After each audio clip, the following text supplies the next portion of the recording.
গলার পাশের মাপটা যদি না বোঝেন এবং গলার লম্বার মাপটা যদি না বোঝেন তো গলা উপরে উঠে যায় বা বাঁকা তেড়া হয়, এই সহজ সমাধান দিব আপনাদের। তো পাশের মাপটি আপনাদের সহজভাবে প্রথমে বুঝিয়ে দিব। 32 থেকে 34 বডি হলে আপনারা পাশের মাপটা নেবেন 2.5 ইঞ্চি। তো 36 থেকে 40 বডি হলে আপনারা 3.25 ইঞ্চি নেবেন।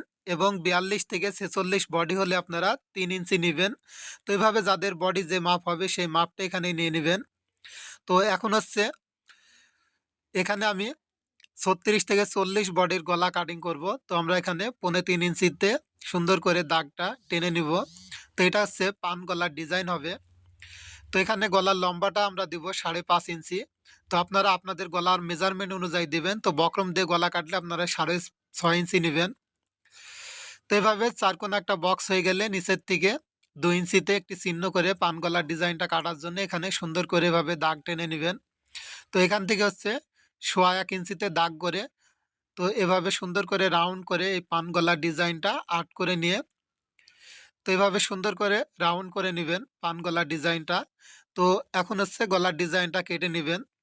তো পাশের মাপটা যদি আপনারা সঠিকভাবে না বুঝে গলা কাটেন তো গলা দেখবেন উপরে উঠে যাবে বা বাঁকা তেড়া হবে, কাঁধ দিয়ে নেমে যাবে। তো এভাবে সুন্দর করে আপনারা মাপ অনুযায়ী কামিজের গলা কাটিং করে নেবেন।